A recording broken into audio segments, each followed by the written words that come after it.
both please pronounce your names correctly for me? Okay. So my name is Synne Bull. And my name is Dragan. Now, first things first, of course, just to set the stage, we know each other because we went to school together, though I'm not sure if we had any classes together, but we were at the same school at the same time. Did we have any classes together? That I don't remember. I certainly didn't, because I graduated actually in 2000. Oh, well then, yeah, you and I definitely didn't.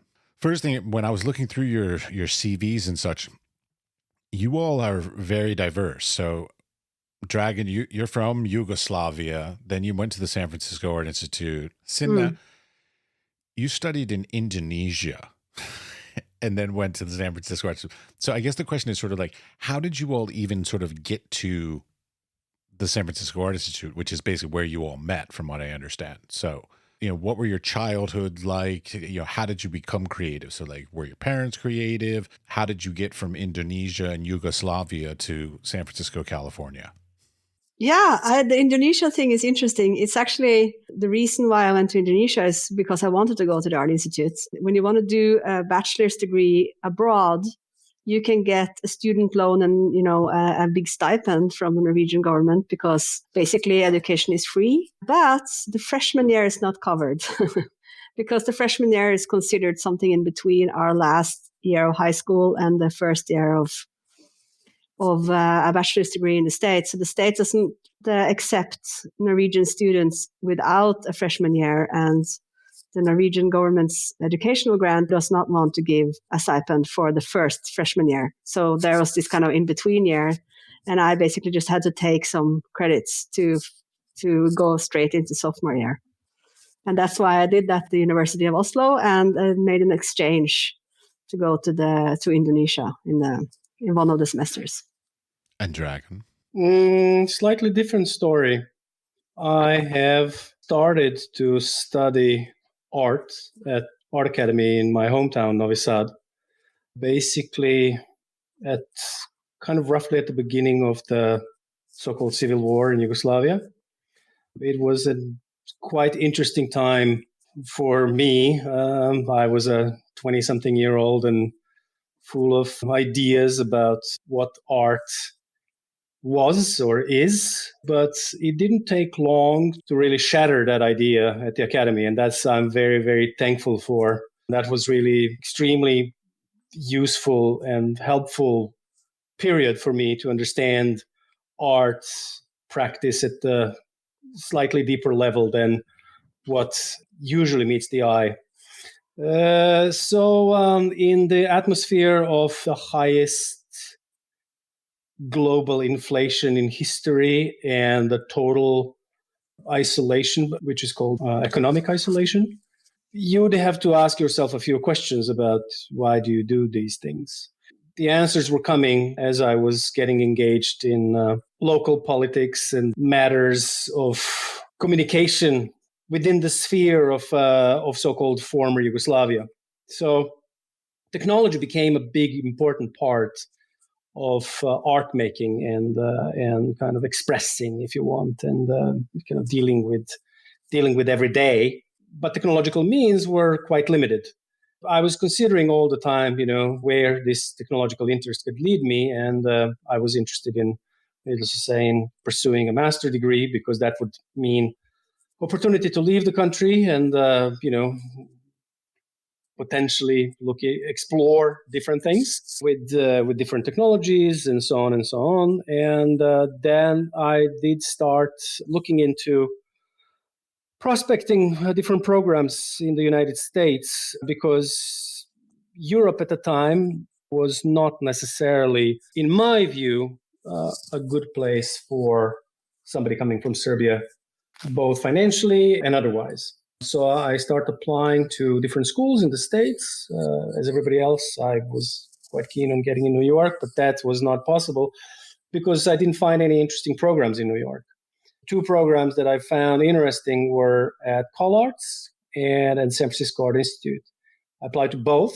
And you remember, that each time you apply, you have to submit a fee. And just that was, I don't want to get into how much trouble that was at that time in Yugoslavia. Not least that each fee was about a monthly salary, of a decent monthly salary. Anyways, so I did get into both schools, but I choose San Francisco for the city because, Cal Arts, Los Angeles means a car. I just didn't have a time. I didn't have a means for that. So San Francisco was somehow, pedestrian city was closer to my economical means. But then also school turned out to be a little bit more experimental, which is something that I was very interested in. I want to go back though, because both of you you come from different cultures. So like, of course, I'm was born and raised in America. So I guess the question is like, were your parents creative? Because I always wonder about this, like, how do we even get made? Like, so, sort of nature versus nurture kind of an idea. So like, were your parents creative, or how did you even find creativity in the arts and all this in your life? I wouldn't say that my parents were particularly creative in terms of artistic creativity. I don't think that gene stems directly from parents. But one of my grandparents, my mother's father, had artistic notes, but more on the musical side. He was an avid guitar player.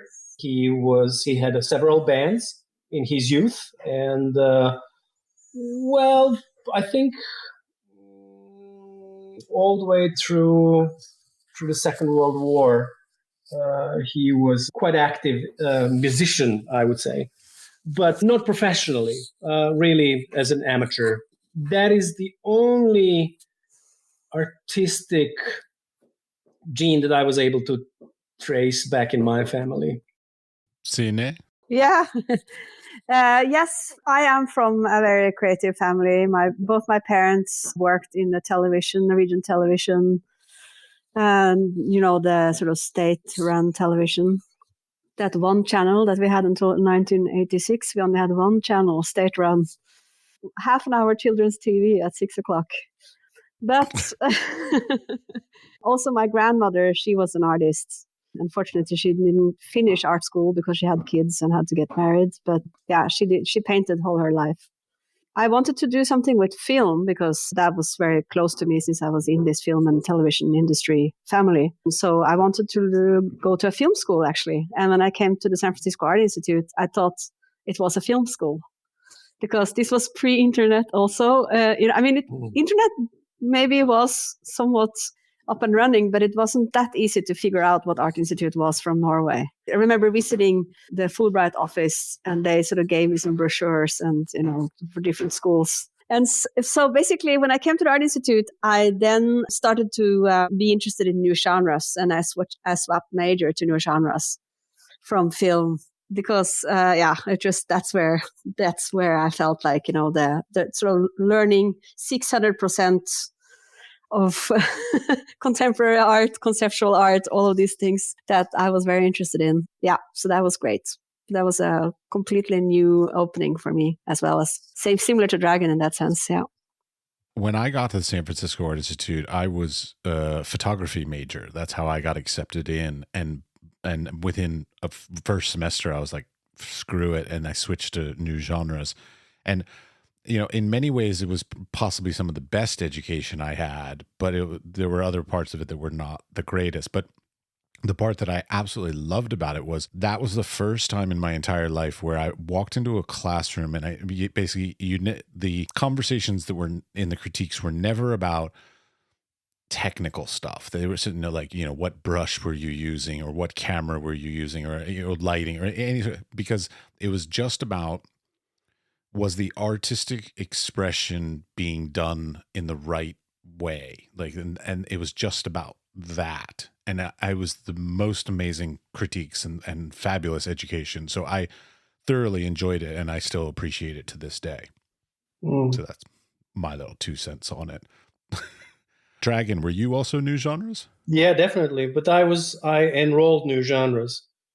So this is really the program that I found the most interesting from the perspective of Novi Sad, Serbia in 1998.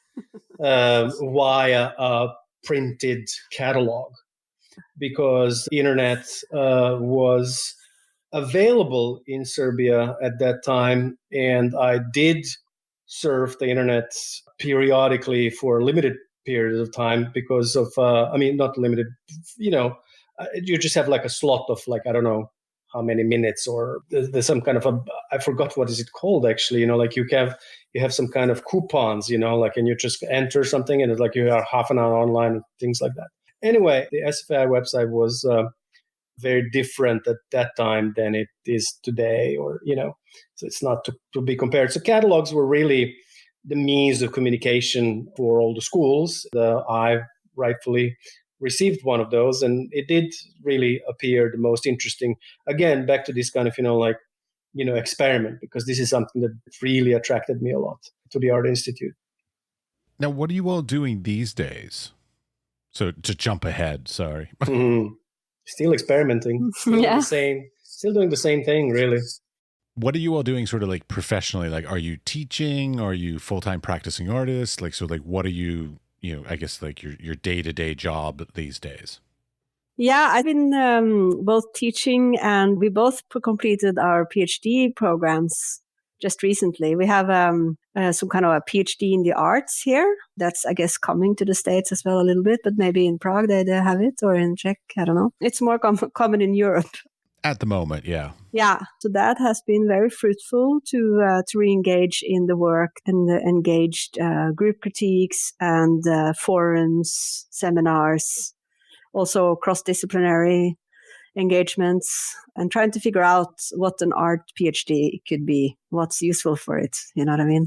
Well, okay, I was going to ask you all about that, because right. like Synne, you not only went back, you got an MA in art history, and you've gotten a PhD, and then Dragan, you now also have a PhD as well. I mean, I thought I was being very, top of the heap getting an MFA, but then you all go and get not only an MFA, but then a PhD. Why, I guess the question is sort of like, why did you feel the drive to get a PhD? Yeah, I think back to that new genres, I think it's just never wanted to leave Studio 9 or Studio 10. It's just such a fruitful and an interesting mode of being in, this kind of educational mode where you expand your perspectives with other points of views, and you feel like you grow as a human and as an artist by being challenged by other artists, and it's just, it's just the best way to be both. I did a lot of teaching, and I love teaching as well. I think that is very similar to entering an art program as a student and engaging in it from a professor's point of view. Is similarly interesting. Just being in the art educational environment and engage in the expanding notion of what art could be. That part of art is more interesting to us, I think, than the sort of sales and gallery world, I guess. Agreed. I mean, if I could stay in that world, it would be amazing. I mean, a lot of the conversations I have with people is about like some of the most quote unquote like successful artists, but like artists that continue to practice and continue to make work and basically, don't get beaten down or whatever, submit and give up. They often have like peers that they continually are keeping in contact with. They have groups and critique groups, or a studio space where they are sharing knowledge and information with other people and being pushed and all this kind of stuff. That seems to be something that's very important to sort of the artistic practice, is not only being self-motivated, but also having peers around you to in some way support you as well.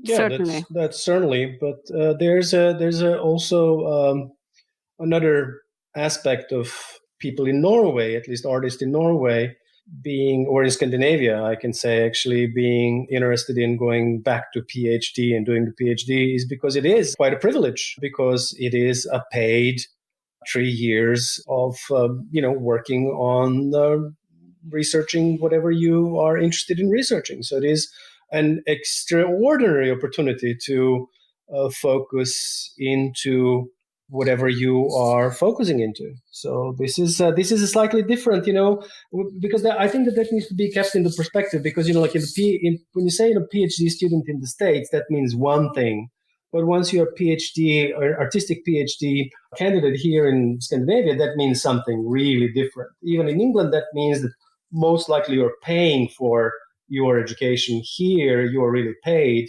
to do your research. So that is a very, very appealing aspect to it. I know Norway and all of Scandinavia is amazing with supporting and funding education and the arts. Like I wish I was born there. It's astounding. Like I'm very sad I'm an American in that particular sense. But just to be clear, you're saying you went to get a PhD and the government paid you to do your education. Yeah, you're a full-time employee of the university. You're a full-time researcher and hence paid for that. Oddly enough, now it makes much more sense on why you would choose to go back for a PhD then, because in America, I'm thinking you would have to take out student loans to do this and all this. So it's like, why would you do that? Why would you put yourself under all that stress?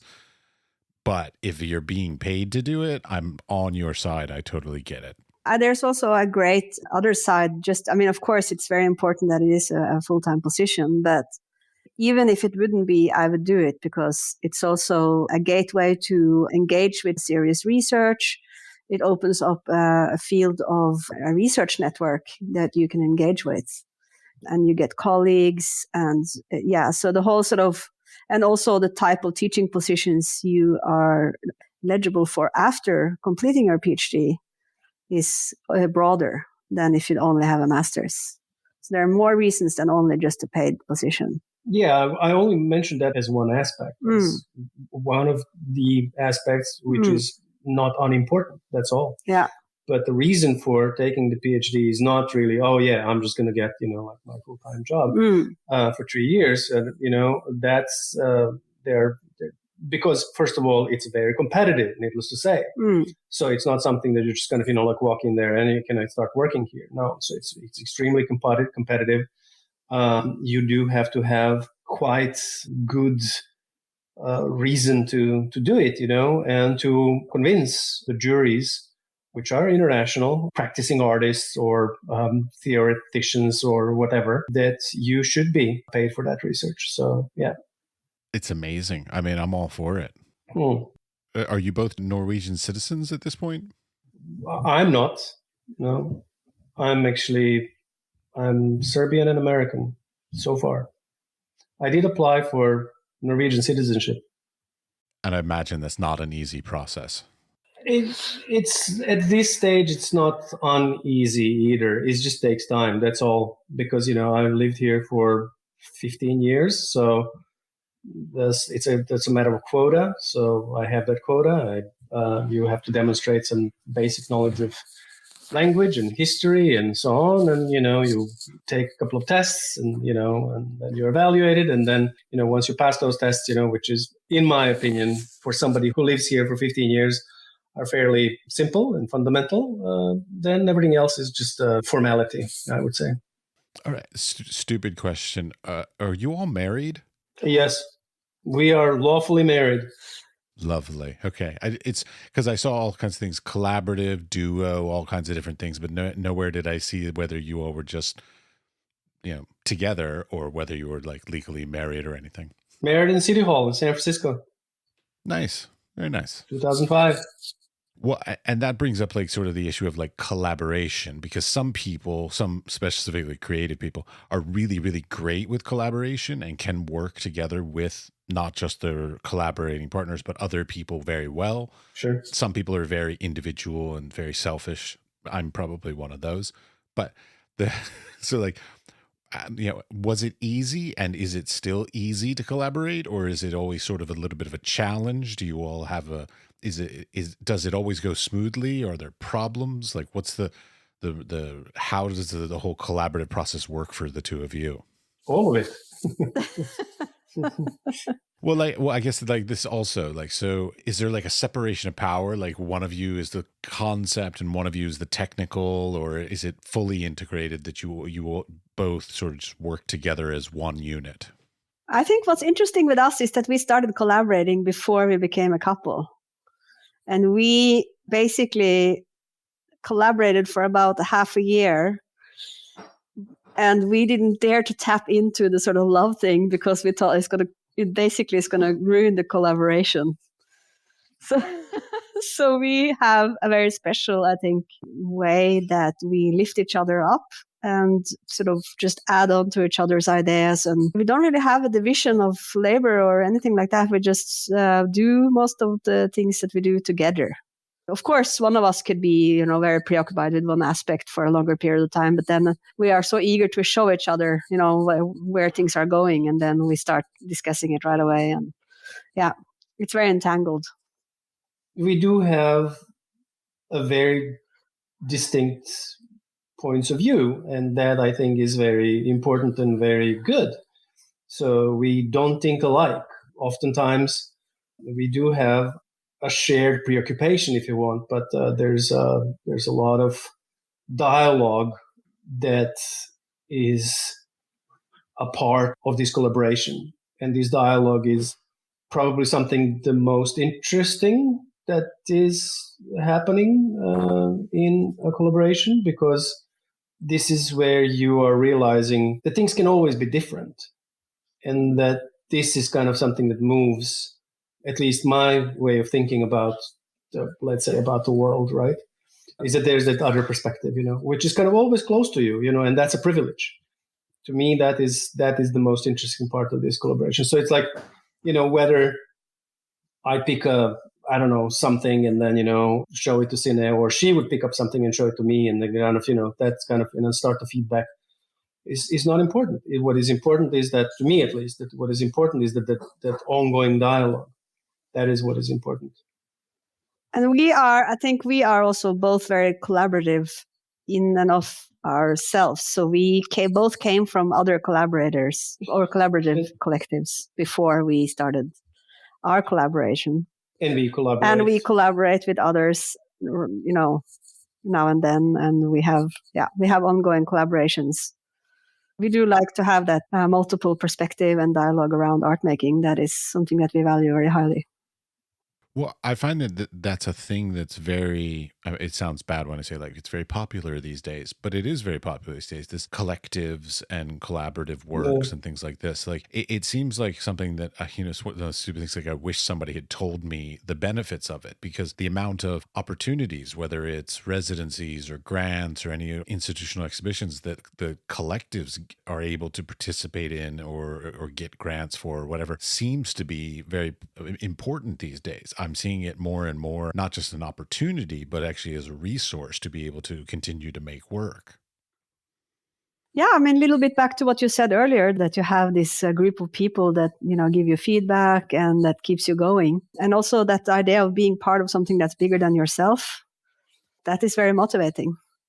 So I think that's definitely part of it. Now we're sort of faced with really big global problems, and it feels you feel very little alone, and you feel that, if you could collect more voices, you have a bigger footprint or something, I guess.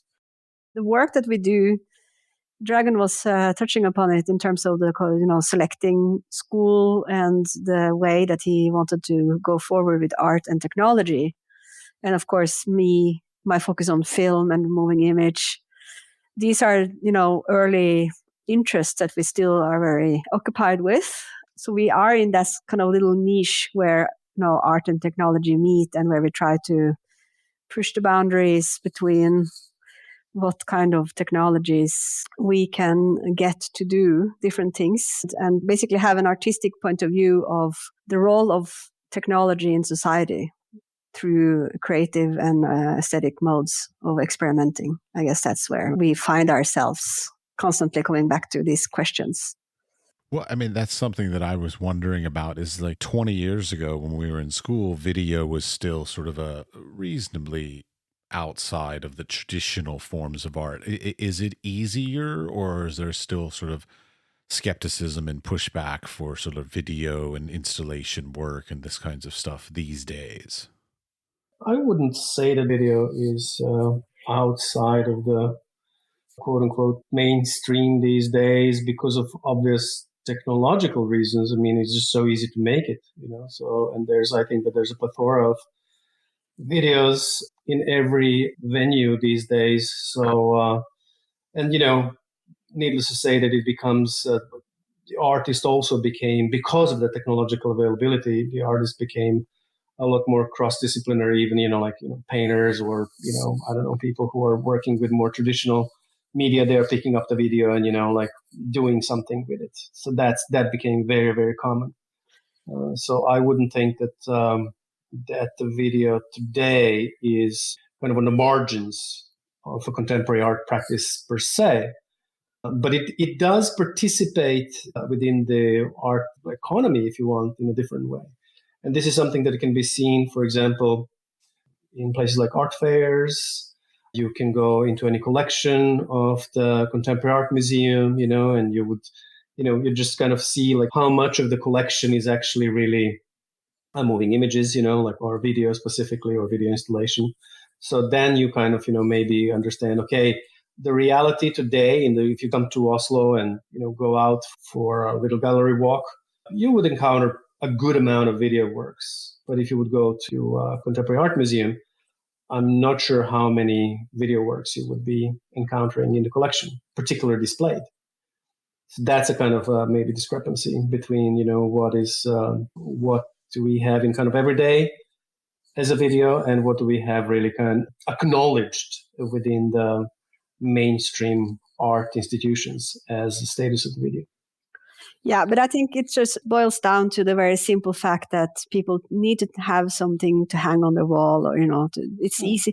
Video is not that easy to, find a way to display it easily.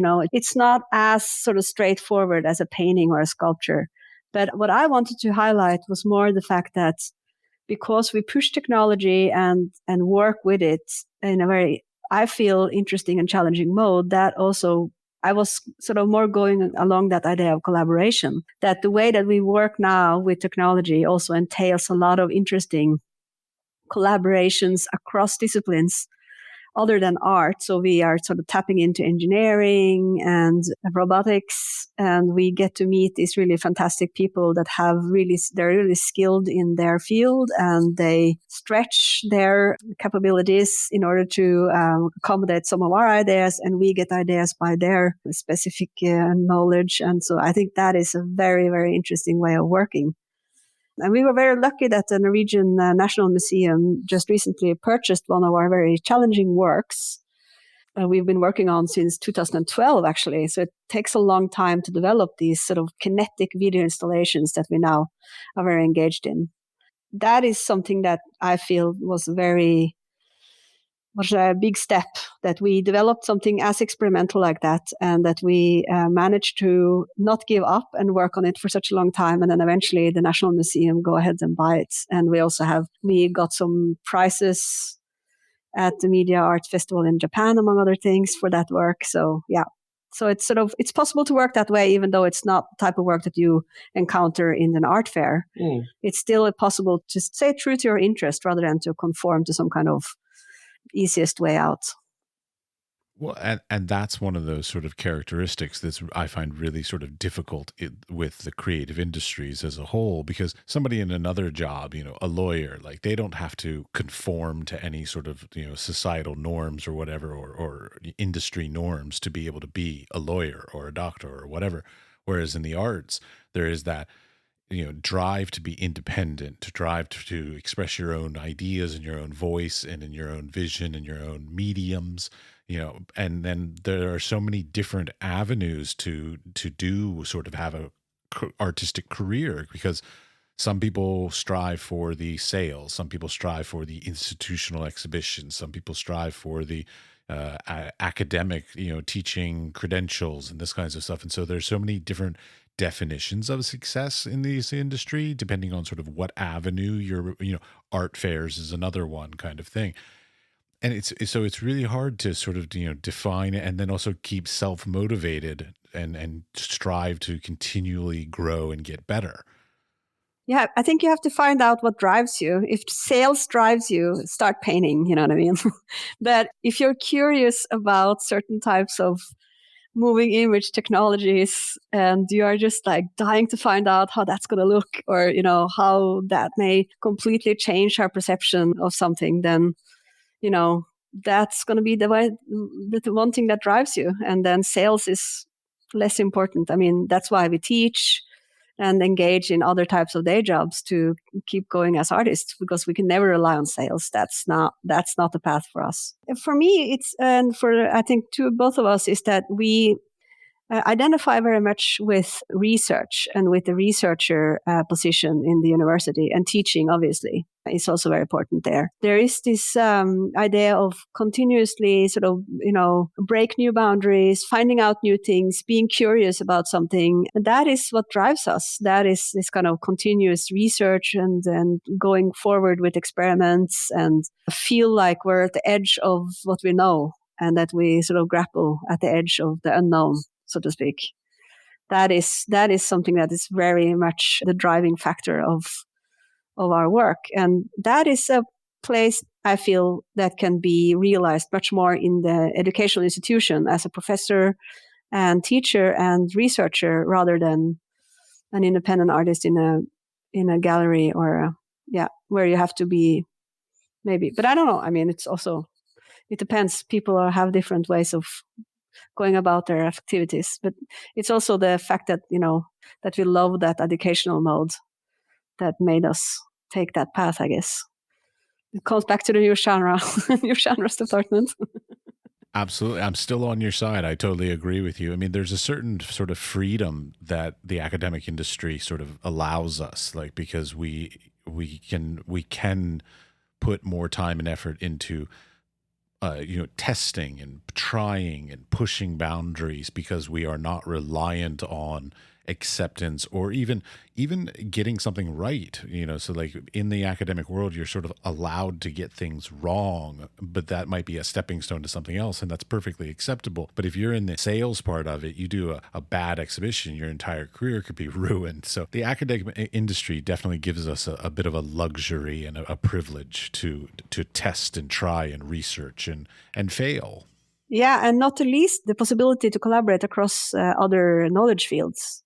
Absolutely. And that is, I think, becoming more and more acute these days, because we're having to address very, very complex problems with global warming and migration and these issues that we're facing. And I think we really have to sort of collaborate across borders, across educational and knowledge, educational fields, to figure out how to go forward.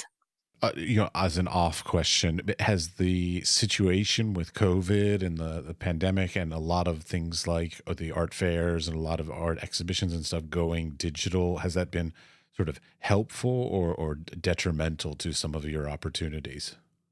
I'd say the latter, because our work is really something that exists in physical space. Most of the works that we produce and work on are iterative in nature, meaning that exhibition for us is not the final stage in a process. It is a stage in a process, an opportunity to obtain feedback, to test things, to experiment, to engage in dialogue with the audience on the work or on the matters that the work is tackling. So I would say the latter. Yeah, but we also faced real difficulties with one project another collective project that we wanted to be very much working in the exhibition space and specifically targeting a wider type of audience and have a kind of participatory type of exhibition experience for many people, and that had to be totally closed down. Yeah. That failed basically, that whole exhibition, because it became just a normal exhibition instead of becoming an experimental space. So that was a bit sad, but I think many people experienced exactly that during COVID, that they had to close down and abandon their initial ideas. Well, it gives you an opportunity to revise it and revisit it and do it again later. Yes, obviously. Yes, for sure. Yeah. And I mean, like when you fail, you learn something, right? Yeah. It's an opportunity to learn. So the failure is not necessarily negative. It is something that is valid. It gave us a valid experience that we will consider, and we are considering, and it already moved things in different projects because we learned something from that experience. No, definitely. But it's, of course, it's a little bit, it's hard not to be a little bit disappointed, of course, when you have to close something that you were just starting, you know.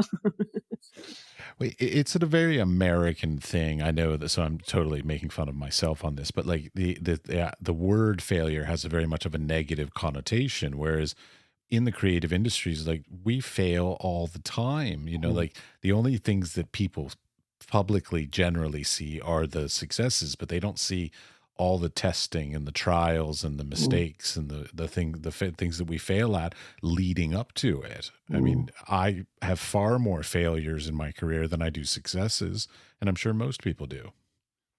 Yeah, definitely. That is universal and global. Yeah. Especially, I wouldn't limit this to a creative industry. I would particularly point out to technological development, you know, is based on that. As a matter of fact, I think if we were a little bit less afraid of failing, we could probably learn faster. I think a lot of sort of hesitation and that sort of stiffness that we get when we try something new or, you know, are asked to step into an unfamiliar territory is because we're so afraid of failing, you know.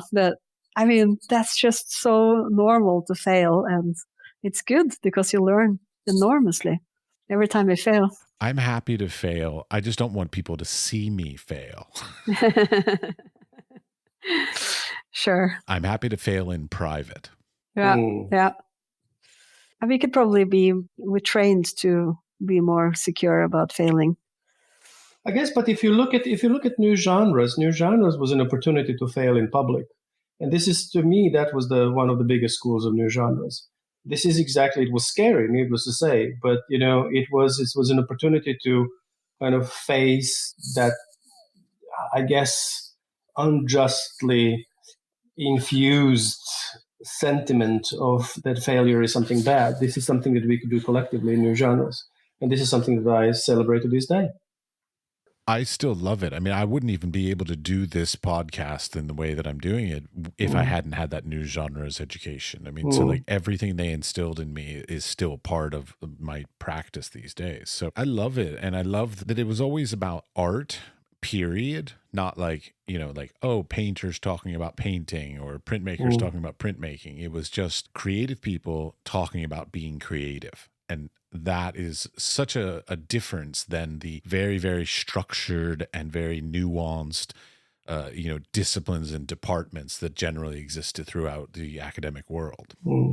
I think you're right. It was very genuinely asking what art could be. And everybody was guided into that space in a very diligent and extraordinary, effective manner. Well, as Paul Kosel said, you know, it's a space that was kind of an anti-consensus, right? You know, because the moment you find a definition, you know, it slips out and becomes something else. Or in my mind, this is such a great way of describing what new genres is, right? You cannot describe it. It always kind of slips out. You know, the moment you describe it, it becomes something else. And then you start describing it. And this to me is like really a motivation to do what I do. Not to be too sentimental, I think actually there was quite a sort of specific rules and systems the way it was constructed, and I think it's very possible to create that in art education today as well.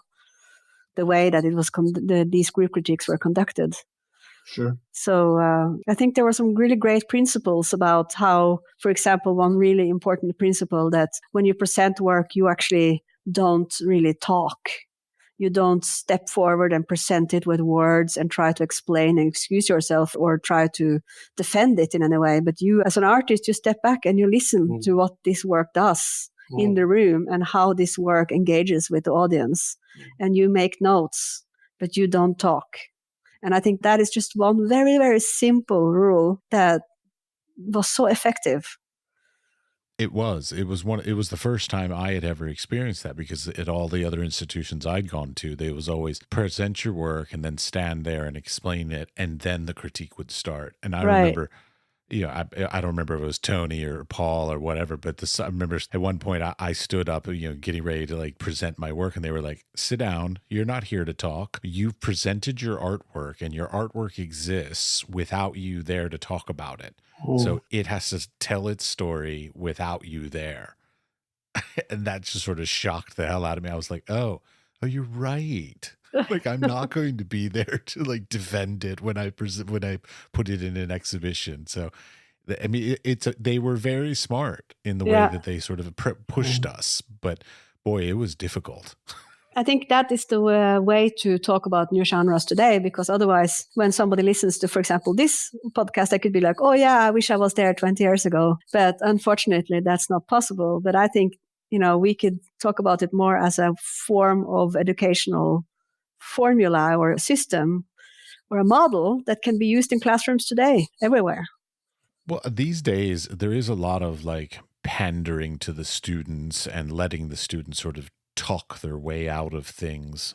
I'm sorry if I'm projecting, but they get to make excuses and do all this kind of stuff. And I'm constantly of the position of like, look, when you're making art, you're not there to defend it. Even the title or any sort of supporting artist statement that you put with it, there's no guarantee that anybody's going to read those things. So either the work expresses the idea or it doesn't, and you cannot rely on any other sort of thing to support it. And a lot of people don't seem to understand that. I feel like sometimes I'm in the minority in the art world with that position.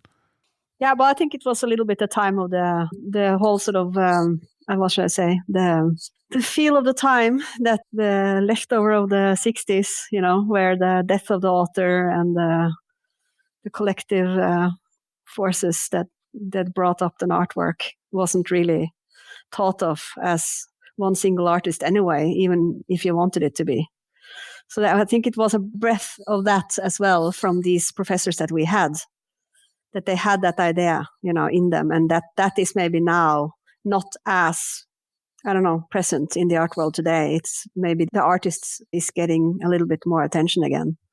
What's interesting that you bring that up, though, because like I'm sitting here thinking about, like, if you go into a painting studio in, let's say, at the San Francisco Art Institute, just because we all went there, the painting studio probably teaches the same way and the same techniques and the same style that they always have. But like in our new genre, or I would assume probably in interdisciplinary as well, they are constantly evolving, because I mean, they even have the word new in it. What was new 20 years ago is now old. And so whatever technology or techniques or concepts that they're doing now are more about now.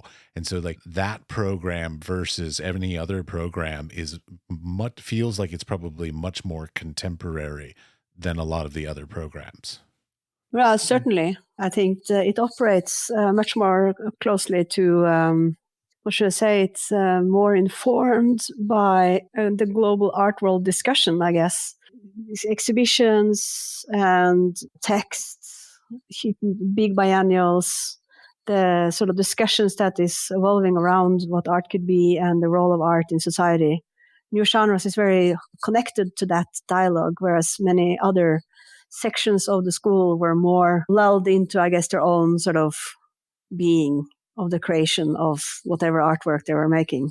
Yeah, I agree with you, but I think it's really as simple as like, what kind of questions are artists asking themselves and what questions are being raised in the respective studios, So it's like in new genres, as you said it yourself, in the beginning, it's like we don't discuss, which type of technology, this you are using, unless that has a specific function within the context of the artwork or a dialogue that you are in. So I think this is something that is very important. What kind of questions are being asked, both by artists and by educators? But I think there's a lot of really good art schools out there. I think New Genres was just one department that was really good back then. But I think today you can find very interesting art schools that have very similar approach, where professors are really sort of great in their pedagogical way of leading students to really question what it is that you want to do and why. And, so all of these things that the genres represent, I think we can find today also in many art schools. Yeah, for sure. Yeah, one of the things they taught me that I still do to this day in all my critique sessions is when you're doing critiques, it should not be subjective. It should be more objective. And so I remember, I think it was probably Paul Cost that did, you were not allowed to use the words I, me, or my when doing a critique, because then it's about your feelings and your emotions, and it's more about me and not about the work itself. And so by removing the I, me, and my, it actually made it the conversation more about the work itself rather than the person who was doing the critiquing. But I think some of those thoughts are obviously valid and they're great exercises. But I think we are working now in a slightly different time, and we are entering sort of ideas of care, new materialism, participatory practices that are sort of seeking to really be embodied and to have personal perspectives. So I think it's a little bit, away from that idea of the objective, which in a way it's never objective. You know what I mean? And so I think if we were to be in neurogenres today, I'm sure that neurogenres today incorporate those types of discussions, because those are the ones that are present today in the art world. And I think that's neurogenres is always going to, tap into and incorporate those types of discussions. But I think what is important is that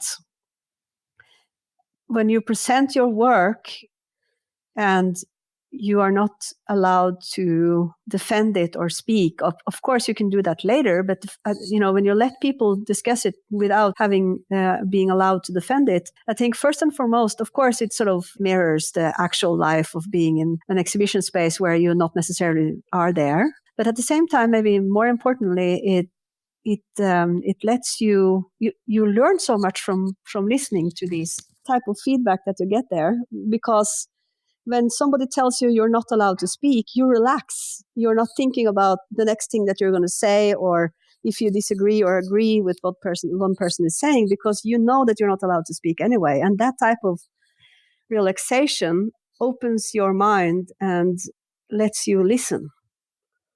And that's where you learn so much from it.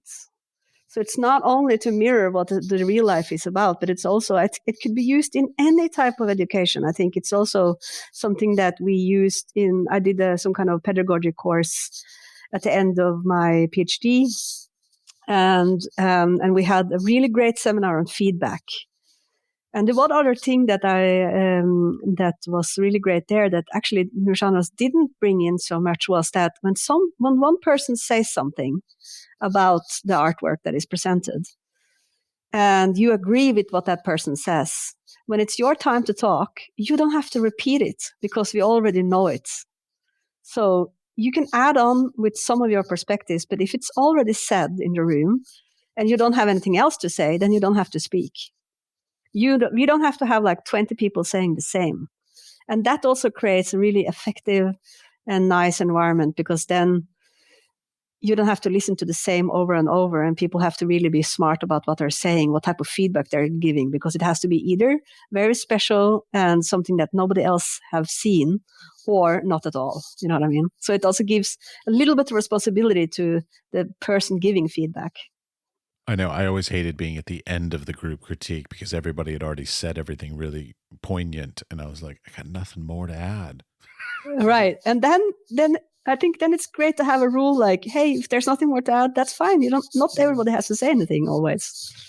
Yeah, they always made us say something that drove me nuts. But yeah, I think that's misunderstood pedagogy. I think it's just, of course, you have to try to engage people that never talk in class, but you have other ways of doing that. And to force them to say something when there's nothing to say, that's not going to do it easier for them.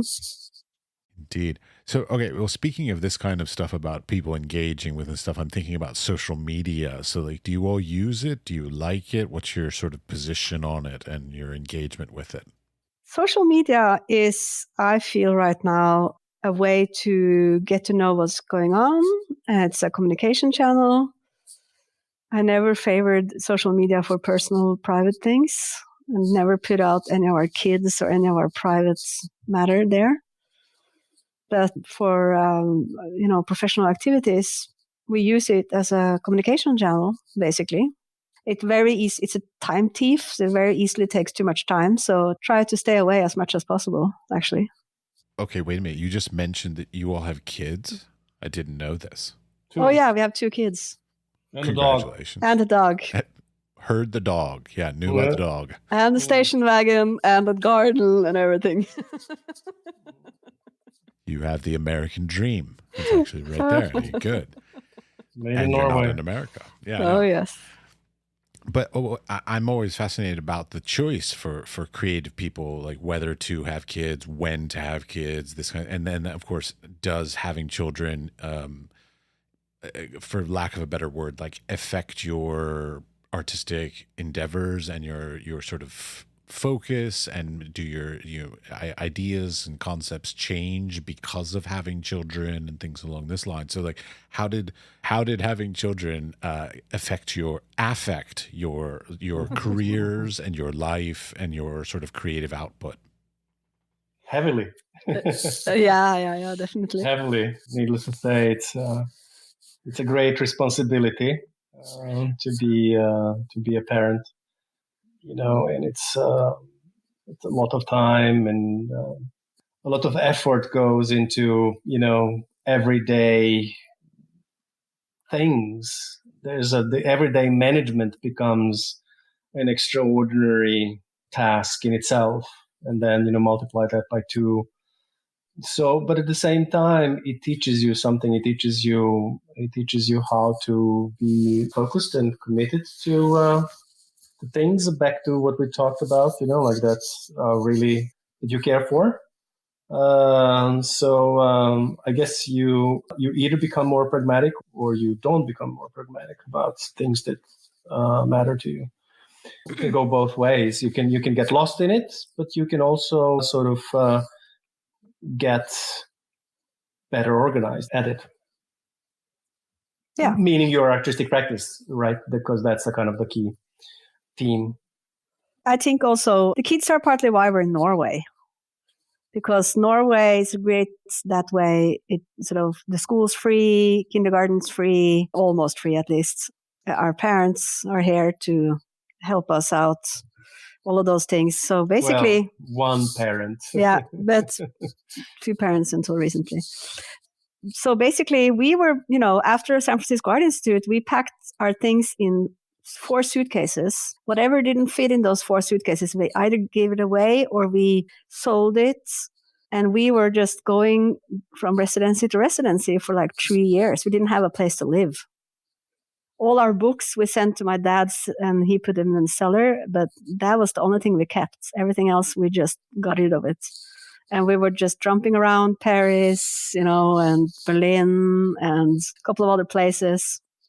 And really not having a rent, not having any kind of regular place to live. 2 suitcases per person or 2 suitcases between the 2 of you? No, 4 together. 4 together, 2 per person, because that was the allowance for the transatlantic. For transatlantic planes. But also we had a lot of technical equipment. So at least one suitcase full of technical equipment. Well, and we also, our studio pretty much. Mobile studio pretty much fitted in a backpack. We even gave a workshop at CCA how to be a mobile artist. And we had literally our studio fitted in our backpack.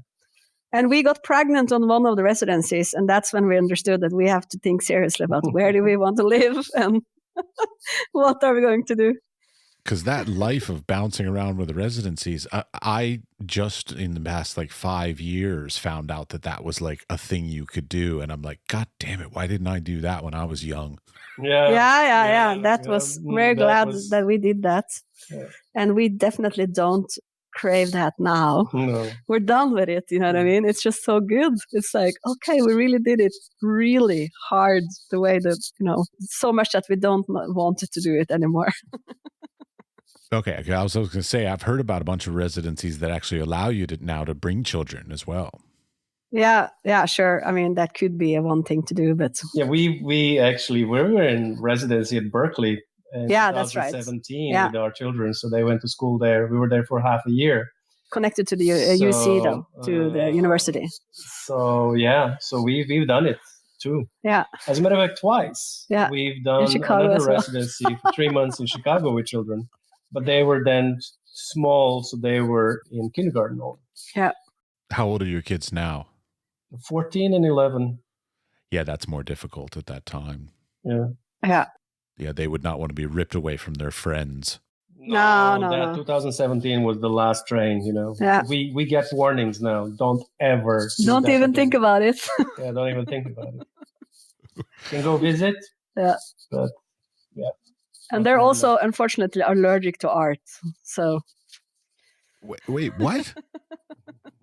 Was it that? And that goes back to like my first question. Yeah, I know. I was going to say, yeah, we've overdone it. Like, how did your parents affect you, kind of thing? So like you all have turned around and had the non-artistic children. Ooh. Yeah. Well, they are actually both very artistic. They're very artistic, but they hate exhibitions, like visual art specifically. They don't like, because it's so boring. They are so boring to go to museums, They'll grow out of it. Yeah, I remember a time that I didn't want to do that kind of stuff, and then you find they'll find their own path back to it. Is really definitely yeah. That's right. Like your optimism. You gotta be optimistic, or else the world could just crush your spirits. So, yeah, that's right. Yeah. I've got one question that I have, because I saw it on your CVs that I was just sort of like, wow, you have a piece in the Whitney collection. Is that correct? That is correct. That is congratulations. It's a Whitney's art port. It's a collection of early internet works. I don't care. You have a piece in the Whitney. That's amazing. Yeah, it's actually a very important piece. It's an important piece for us, and it's an important piece for time and for the time. And it is important. It's actually a whole show that we curated at the Ides of March in New York in 2002. Because we were invited to curate a show that was solely presented online. And this is something that we, very enthusiastically responded to. And a few years later, we found it in Whitney's collection. And it's still there. You just found it there. That's fabulous. I love that. Well, that's a little bit like the internet art, the early internet art around 2000. It's sort of, what should I say? It's never got really institutionalized. Until it got institutionalized. Until it's and died. Until it got institutionalized and died. Yeah. So that was a very important and interesting time. That was, again, this idea of pushing the technology, and that art could sort of be part of that development, and to figure out what the internet could be for art, or if that was a platform at all to consider. So that was very interesting. Very interesting years. That's actually how we start to collaborate. Internet art. Yeah. Net art, as it was called. I remember taking a course in San Francisco about like creating art on the internet.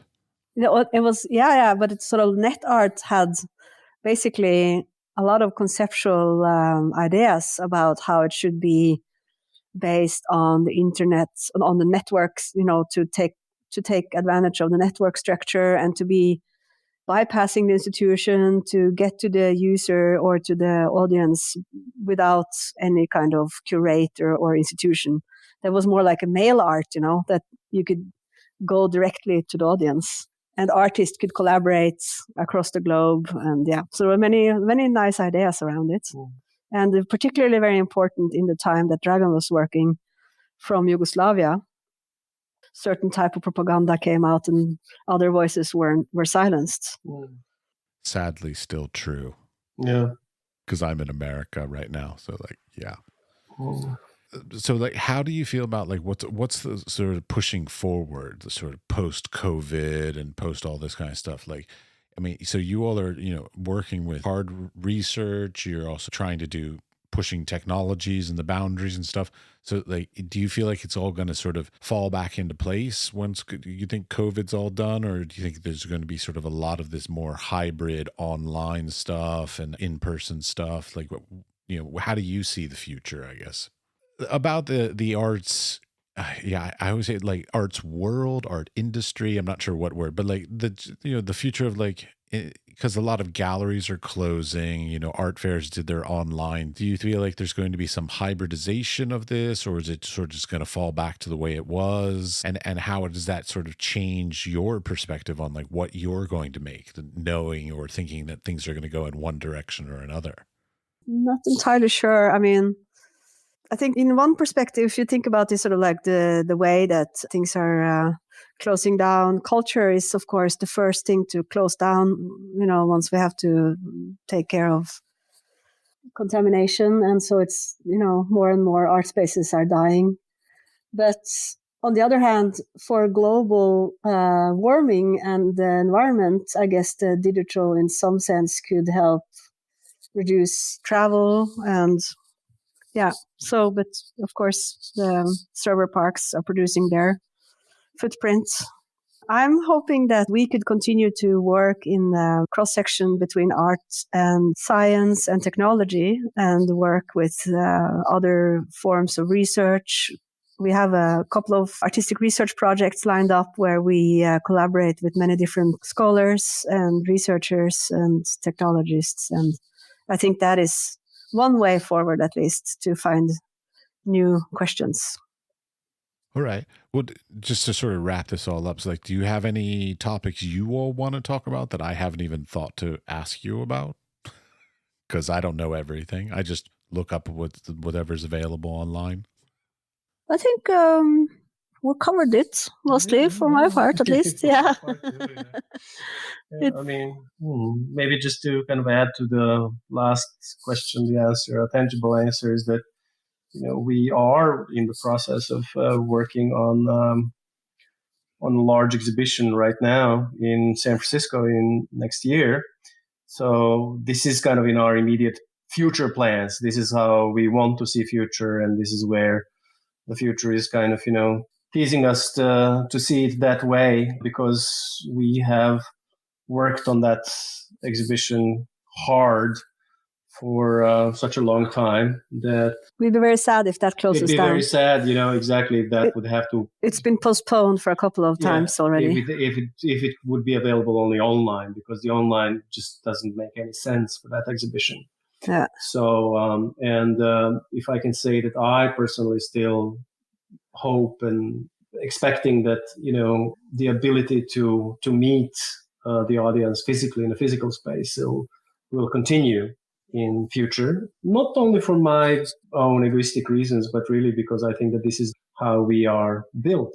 We are how our social body works the best. I mean, this is something that we are reading about in newspapers, about the screen fatigue, about all kinds of things. People are, keen on getting back to the office, because this is not only because we really long for that kind of, social chit chat by the water cooler, but this is also because the great ideas are coming forward, So we've lived for so long in particular way that our habits are so deeply rooted in the way that our innovation is working, the way that our creativity is working, the way that our dialogue is conducted. So yes, some kind of hybridization, like the technology is always to support it, but I don't think that we will stop physically interacting and visiting museums, theaters, concerts. I think that that's extremely important. We just came back from a concert of our son had a concert with the Philharmonic Orchestra. That was just amazing. I mean, that just cannot be compared to the screen experience. So. At the same time, it's really nice that we can have a chat. Yeah, exactly. Across the Atlantic. And that's what I'm wondering about, is like there's sort of a sense of a hybridization versus, like the old traditions. A lot of them need to be revamped for sure. Even art fairs for their positive and negative attributes all need to be sort of rethought and revised. I think after all this. Definitely. I think, I think we definitely have 100% better grip on digital presentations, digital seminars, digital education. All of these things, they became much better very quickly. So I think we have seen an opportunity for how we can do those things much better. And we no longer think of it as an impossibility to have an online meeting or an online seminar. Before it was maybe thought of as an impossibility. So I think we opened the space for what can be done online and what can't be done online. Indeed. All right. Well, this has been a lot of fun. Thank you very much for taking the time. Thank you so much for engaging us for having this. us on your program. It's very much appreciated.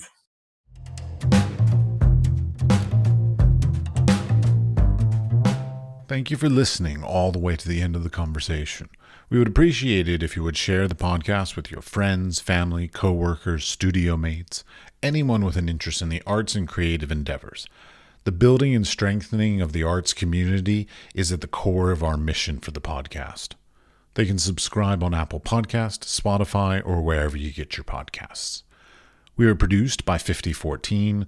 The audio was edited by Mickey at CushAudio Services, and the music was created by Pete Bybee. Thanks, Pete.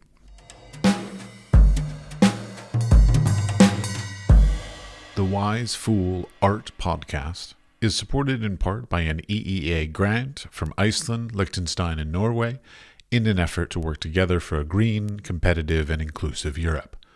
We would also like to thank our partners Hunt Kastner in Prague, Czech Republic, and Kunstsentrene i Norge in Norway. Links to EEA grants and our partner organizations are available in the show notes or on our website wisefoolpod.com.